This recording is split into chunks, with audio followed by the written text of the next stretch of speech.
अस्सलाम वालेकुम स्टूडेंट, कैसे हैं आप? उम्मीद करता हूँ खैरियत से होंगे। इस वीडियो में हम बात करने वाली एक्सरसाइज 3.2 क्वेश्चन नंबर 7 की। Verify -5 multiply -7 multiply 8 is equal to -5 multiply -7 multiply 8।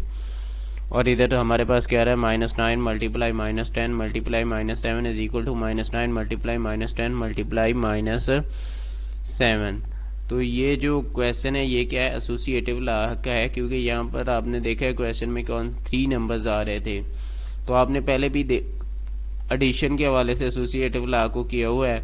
वहाँ पर क्या होता था कि 3 नंबर्स होते थे, आप क्या करते थे, उनके ग्रुप्स को क्या कर देते थे, चेंज कर देते थे, और उनका जो आंसर आता था वो दोनों साइड पर सेम आता था। वहाँ पर मल्टीप्लिकेशन थी, तो वहाँ पर हम क्या करते थे, जहाँ पर यहाँ पर आपके पास मल्टीप्लाई आ रहा है वहाँ हमने क्या लगाया होता था, प्लस लगाया होता था। और इधर हम क्या लगा दिया, मल्टीप्लाई लगा दिया, क्योंकि ये क्या है, ऑफ मल्टीप्लिकेशन है। तो according to this law of multiplication changing groups, तो वही बात कर रहे हैं कि हम क्या कर देते हैं, ग्रुप्स को चेंज कर देते हैं। ऑफ द फैक्टर्स, जो फैक्टर होते हैं, does not change the product. तो इनका जो प्रोडक्ट होता है, प्रोडक्ट यानी कि मल्टीप्लाई करने के बाद वो क्या होता है, वो चेंज नहीं होता, डज नॉट चेंज। तो देखिए इसने पहले वाला ग्रुप बनाया हुआ वो क्या है, 4 मल्टीप्लाई 5 है, और इधर ग्रुप चेंज कर दिया है 5 मल्टीप्लाई 7। तो यही आपका क्या है, एसोसिएटिव लॉ है। तो अब क्वेश्चन की तरफ चलते हैं। -5 मल्टीप्लाई -7 मल्टीप्लाई 8 है इज इक्वल टू, तो ये आपका -5 मल्टीप्लाई -7 मल्टीप्लाई 8, उसके बाद bracket close is equal to,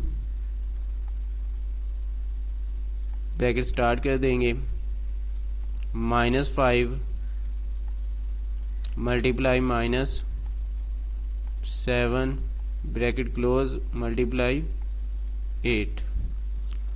तो ये वाली साइड हमने क्या करना है, जो ब्रैकेट के अंदर वैल्यूज हैं पहले उन्हें सॉल्व करना है। ये -5 आपको फिर क्या होगा, वैसे का वैसे ही आ जाएगा। अब देखें, एक के साथ प्लस है और एक के साथ माइनस है। मैंने आपको पहले भी बताया था कि जिसके साथ कोई वैल्यू नहीं होती उसके साथ क्या होता है, प्लस होता है। तो यहाँ पर एक प्लस का होगा, जब एक माइनस का होगा तो आप कौन सा साइन लगाएंगे, माइनस का। ये और इन दोनों को मल्टीप्लाई करें तो 8 7 ज़रा आपके पास क्या आ जाएगा, 56। इधर भी इसी तरह से जो ब्रैकेट के अंदर है उन्हें सॉल्व करेंगे तो दोनों के साथ माइनस आ रहा है, तो जब दोनों के साथ माइनस होता है तो हम कौन सा साइन लगा देते हैं, प्लस। और 7 को 5 के साथ मल्टीप्लाई करेंगे तो आपके पास क्या आ जाएगा, 35, और 8 आपका साथ क्या आ जाएगा, वैसे का वैसे ही आ जाएगा। अब इन दोनों को आपस में मल्टीप्लाई करना है तो दोनों के साथ माइनस आ रहा है, तो जब दोनों के साथ माइनस तो आपने क्या लगाना है, प्लस। 6 को 5 के साथ मल्टीप्लाई करेंगे तो आपको 30 आ जाएगा, 3 कैरी आ जाएगा, 3 5 5 25 और 3 कैरी वाला तो 28।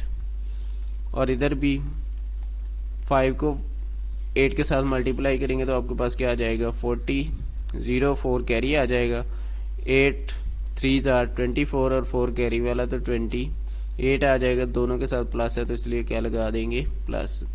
इसी तरह से जो इसका सेकेंड पार्ट है वो भी बिल्कुल सेम ही है। इन दोनों को आपने क्या करना है, मल्टीप्लाई करना है। तो जब आप मल्टीप्लाई करेंगे 10 को 7 के साथ तो आपके पास क्या आ जाएगा, 70 आ जाएगा। वो कौन सा आएगा, प्लस का 70 आएगा, क्योंकि दोनों के साथ क्या आ रहा है, माइनस, और साथ -9 मल्टीप्लाई आ जाएगा। जब आप 9 के साथ 70 को मल्टीप्लाई करेंगे तो यहाँ पर आपके पास क्या आ जाएगा, 630, क्योंकि एक के साथ प्लस है दूसरे के साथ माइनस, तो माइनस का आ जाएगा। और यहाँ भी दोनों के साथ माइनस है तो प्लस आ जाएगा, 90 मल्टीप्लाई -7। तो मल्टीप्लाई करेंगे तो ये भी आपके पास वैसे ही माइनस का 630 आ जाएगा।